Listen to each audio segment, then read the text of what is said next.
guys, welcome back to my channel. Today we're going to be talking about one of the most haunted ships in the world and the most haunted ship in America. This ship is called the Queen Mary and it is located in Long Beach, California, where it is today a hotel and attraction site. In today's video, we are going to be getting into the paranormal sightings found on board. However, before we start that, I did want to give a little bit of history on the ship's background. The ship took off on its first maiden voyage back in May 27th, 1936 from departing from Southampton, England. On board, there were 5 dining areas and lounges, 2 cocktail bars, a grand ballroom, swimming pools, and a mini hospital.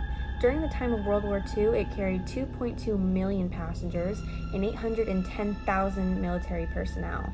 Back in September of 1939 in New York, the Queen Mary underwent a huge transformation, stripping it of its luxuries, and it was painted a gray camouflage color to be turned into a troop ship. This troop ship of the Queen Mary was then known as the fastest and largest troop ship, carrying up to 16,000 troops. At the end of World War II, the Queen Mary went under a 10-month-long transformation into a retrofitting to go back into its original form.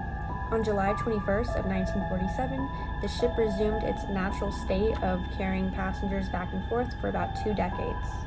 Later on, the transportation from aircraft was getting very popular, so they decided to sell the Queen Mary in 1965. On October 31st of 1967, the Queen Mary went on its final journey to be located in Long Beach, California. It arrived in Long Beach on December 9th of 1967. That's just a little bit of a summary of the history. If you did want to know more, you can do your own research or go to the Queen Mary's website and it'll tell you a whole bunch. Now let's get into the hauntings of the Queen Mary. We're going to start with the most haunted room, which is stateroom B340. So this room is actually haunted way before it was even a hotel. Third-class passenger Walter J. Adamson actually died on board. It's not known how he died because with time it was lost on how he died. It was reported that a woman was staying in this room once and the covers were thrown off of her in the middle of the night. When she opened her eyes, she saw a big, tall man standing at the foot of her bed, and when she screamed for help, the man disappeared in the thin air. 2 women were actually murdered in this room by a man for no apparent reason. The guy was held in this room until police could come detain him, and as he was waiting, he yelled for help, saying that someone was in the room trying to kill him. The guards outside did not believe him, so they did not help, and when the police arrived, they opened the door and they found him murdered.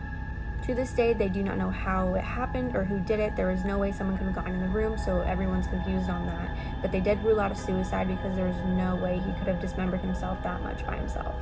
And this murder took place back in the 1960s. There have also been reports of the lights turning on and off, loud noises and knocks throughout the night, and the sink water turning on and off. Maids would also report that as soon as they were done making the bed would become unmade and the covers would be thrown everywhere.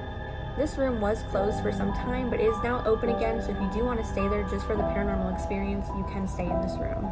Moving on to one of the event rooms. 2 female employees went in to set up for a VIP event, and they found a man in there sitting in a chair in the middle of the room. They decided to ignore him and go on decorating, but then when the 3rd female employee came in to help set up, the man in the chair started staring at her and would not stop, so she told the man he had to leave, and when he did not, they called security. When security got there, the man disappeared into thin air. Moving on to the Mayfair room. This was actually the ship's beauty salon, but now it is just an employee staff office. Back in 2001, at 5:30 in the morning, an employee arrived earlier than usual for work. They were the only ones there, and they went back into the staff employee room. When she entered the room, she got a really weird vibe, but she decided to brush it off and ignore it. She went to go sit down, and when she sat down, she felt a really cold breeze beneath her feet, and then she felt someone push against her chair on her back. When she turned around to see what touched her, she saw nothing there, but then when she looked up, she saw a woman in white walking across the room and walked straight through a door. She was so scared, she got her keys and left the room and waited for her fellow employees to arrive. Moving on to the swimming pools. The first-class swimming pool is actually abandoned due to California health issues, so it can't be used. But there have still been tons of ghost sightings within this pool. Starting off, there is a woman in a tennis skirt seen pretty often around this pool. She walks down the stairs and then she is seen disappearing behind a pillar. Another woman is a woman in an old wedding gown and she's accompanied by a little boy in a suit. Finally seen by the first-class pool, a cloud of smoke appears, and with this cloud of smoke, a little girl in a blue and white dress appears, and then she disappears into thin air. Seen by the second-class pool, a little girl named Jacqueline Torn actually drowned there just at 6 years old. Today, she can be seen laughing and splashing around the pool, and you can even see her wet footprints leaving the pool. Another little girl is seen to haunt the boiler room. She can be seen either sucking her thumb or carrying a little toy doll with her. Moving on to hatch door number 13.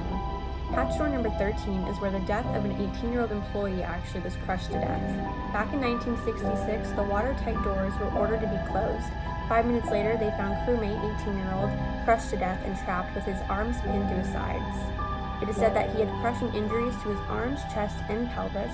He was rushed to the hospital on board. They pumped him with morphine, but he died shortly after.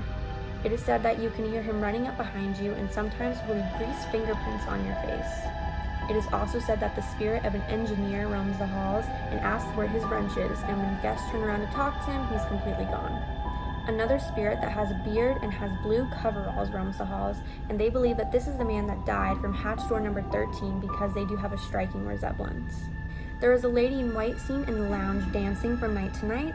It is suspected that the lady in white is from the time period where the Queen Mary was actually a great liner and she would travel between New York to Southampton to London. This is when the Queen Mary would transport the upper class society, so they believe the lady in white belonged there. Another ghost on board, they do not know who he is, but they have nicknamed him Grumpy. Grumpy is known to growl behind guests, and you can smell cigarette smoke when he is near. Grumpy can be found by the pools, in the boiler room, in the hallways, and in a room underneath the stairs. It is said that he has caused no harm to any guests, however he does like to play pranks and mess with people. There have been sightings of a tall man with dark hair and 1930s-style clothing roaming the halls. He's very nice, he greets the guests and smiles at them, and he means absolutely no harm. Lastly, there was actually a murder that took place on board in room B474.